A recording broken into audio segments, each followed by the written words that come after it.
ये हो हल्ला, ये आवाज, ये रुकावटें डालने का प्रयास एक सोची समझी रणनीति के तहत है। और सोची समझी रणनीति ये है कि जो झूठ फैलाया है, जो अफवाहें फैलाई हैं, उसका पर्दाफाश हो जाएगा, सत्य वहां पहुंच जाएगा तो उनका टिकना भारी हो जाएगा।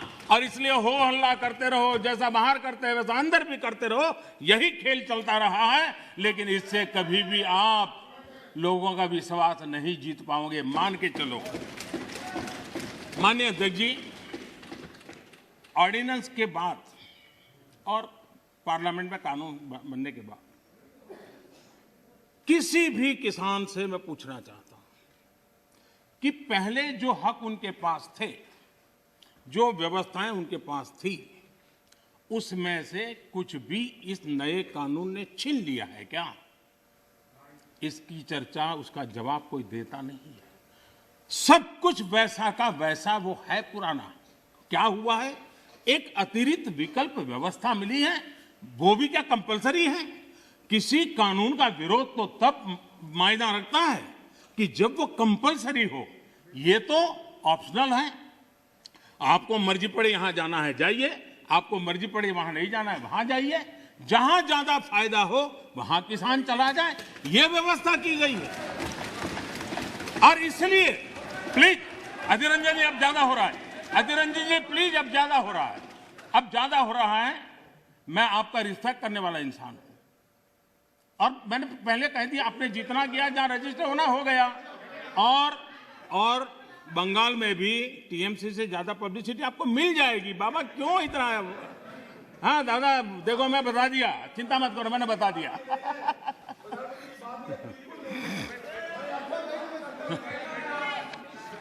अधीर रंजन जी प्लीज, अधीर रंजन जी, अच्छा नहीं लगता है। मैं इतना आदर करता हूं, आप आज ऐसा क्यों कर रहे हैं? आप ऐसा क्यों नहीं करते? अरे भाई, हद से ज्यादा क्यों कर रहे हैं आप? Please Adhir Ranjan ji, please. माननीय सदस्य दादा प्लीज। ये नए कानून अध्यक्ष जी किसी भी के लिए बंधन करता नहीं है। ऐसे कानून है, उनके लिए ऑप्शन है, और जहां ऑप्शन है वहां विरोध के लिए कोई कारण ही नहीं बनता है। हां, ऐसा कोई कानून जो ऐसे थोप दिया हो, उसके लिए विरोध का कारण बनता है। और इसलिए मैं कहता हूं लोगों को, और मैं देख रहा हूं आंदोलन का एक नया तरीका है। क्या तरीका है? आंदोलनकारी जो होते हैं वो ऐसे तरीके नहीं अपनाते। आंदोलन जीवी होते हैं वो ऐसे तरीके अपनाते हैं, और वो कहते हैं ऐसा हुआ तो ऐसा होगा, ऐसा होगा तो ऐसा होगा, ऐसा होगा तो ऐसा होगा। अरे भाई, जो कुछ हुआ ही नहीं, जो होना नहीं है, उसका भय पैदा कर करके, और पिछले कई सालों से लगातार सुप्रीम कोर्ट का एक जजमेंट आ जाए, कोई निर्णय नहीं हुआ है, और एकदम से तूफान खड़ा कर दिया जाए, आग लगा दी जाए देश में। ये जो तौर तरीके हैं, उन तौर तरीके जो भी लोकतंत्र में विश्वास करते हैं, जो भी अहिंसा में विश्वास करते हैं, उन सब के लिए चिंता का विषय होना चाहिए। ये सरकार की चिंता का नहीं, देश की चिंता का विषय होना चाहिए।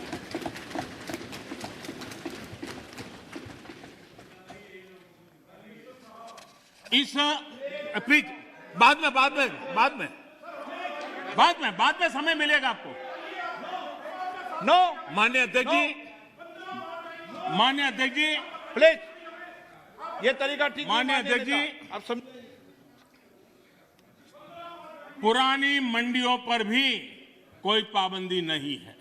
इतना ही नहीं, इस बजट में इन मंडियों को आधुनिक बनाने के लिए, उनके इंफ्रास्ट्रक्चर को सुधारने के लिए और बजट की व्यवस्था की गई है। और उस बजट के माध्यम से माननीय अध्यक्ष जी, ये जो हमारे निर्णय हैं वो सर्वजन हिताय, सर्वजन सुखाय की भावना के साथ लिए गए। आप नेता हैं, आप ऐसा क्या करते हैं?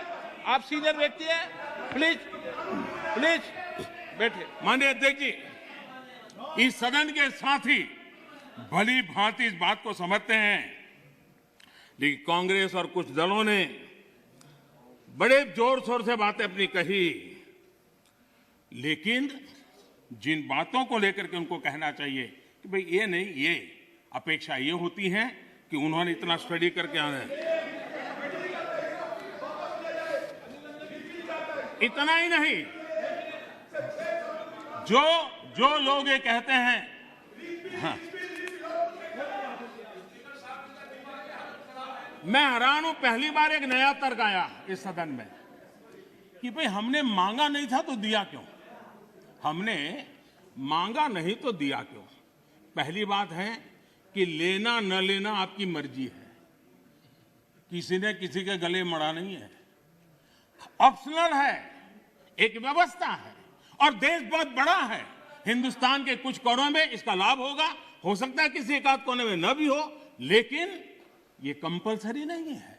और इसलिए मांगा और दिए का मतलब नहीं होता है। लेकिन मैं फिर भी कहना चाहता हूं, इस देश में माननीय अध्यक्ष जी, दहेज का कानून, दहेज के खिलाफ कानून बने, ये इस देश में कभी किसी ने मांग नहीं की थी, फिर भी देश की प्रगति के लिए कानून बना था।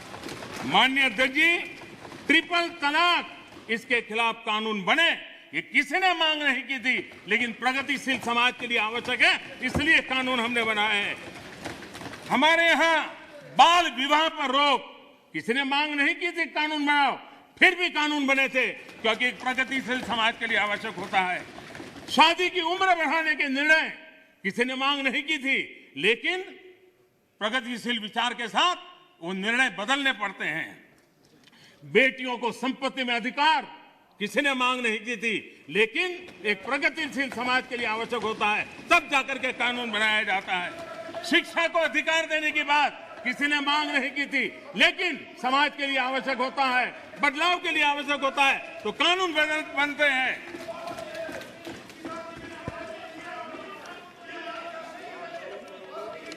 क्या कभी भी इतने सुधार हुए, सब बदलते हुए समाज ने इसको स्वीकार किया कि नहीं किया, ये दुनिया पूरी तरह जानती है। माननीय अध्यक्ष जी, आप जानते हैं,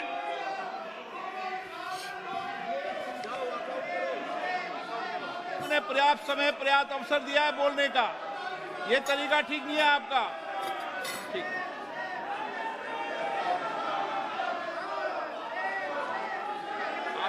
आप दे दीजिए।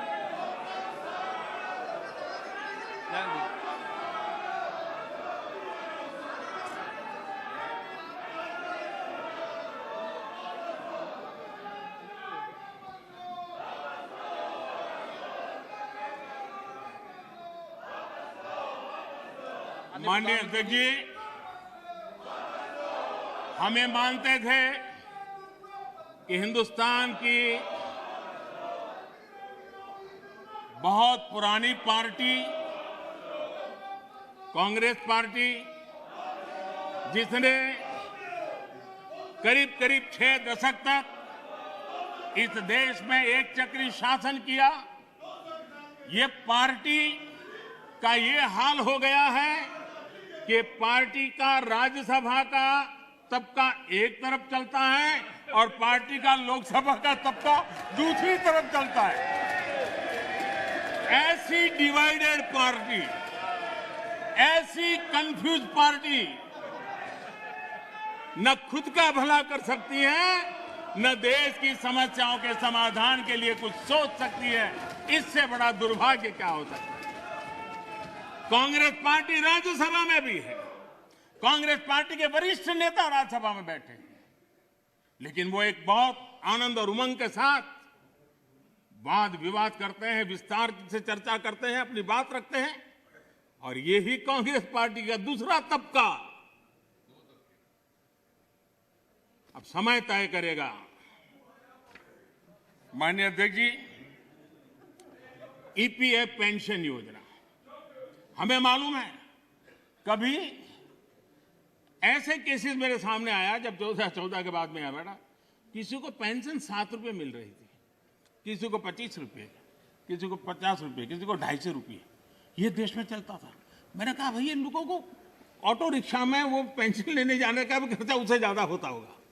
किसी ने मांग नहीं थी, किसी मजदूर संगठन ने मुझे आवेदन पत्र नहीं दिया था। माननीय अध्यक्ष जी, उसमें से बाहर ला करके मिनिमम 1000 रुपीज देने का निर्णय हमने किया था, किसी ने मांगा नहीं। मुझे किसी भी किसान संगठन ने इस देश के छोटे किसान को कुछ सम्मान पैसे मिले इसकी व्यवस्था किसी ने मांग नहीं की थी, लेकिन हमने प्रधानमंत्री सम्मान निधि योजना के तहत उनको हमने धन सामने से देना शुरू किया। माननीय अध्यक्ष जी, कोई भी आधुनिक समाज के लिए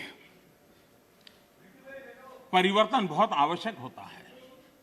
हमने देखा है जिस प्रकार से उस कालखंड में विरोध होता था, लेकिन राजा राममोहन राय जी जैसे महापुरुष, ईश्वरचंद्र विद्यासागर जी जैसे महापुरुष, ज्योतिबा फुले जैसे महापुरुष, बाबा साहब आंबेडकर, कितने अनगिनत नाम हैं, उन्होंने समाज के सामने उल्टे प्रवाह में सामने होकर के समाज सुधार का बीड़ा उठाया था, व्यवस्थाएं बदलने के लिए बीड़ा उठाया। और कभी नहीं तो किसी ने जिम्मेवारियां लेनी होती हैं। हाँ, ऐसी चीजों का शुरू में विरोध होता है, जब बात सत्य पहुंचता है तो लोग इसको स्वीकार भी कर लेते हैं। और हिंदुस्तान इतना बड़ा देश है, कोई भी निर्णय 100% सबको स्वीकार्य हो, ऐसा संभव ही नहीं हो सकता है। ये देश विविधताओं से भरा हुआ है।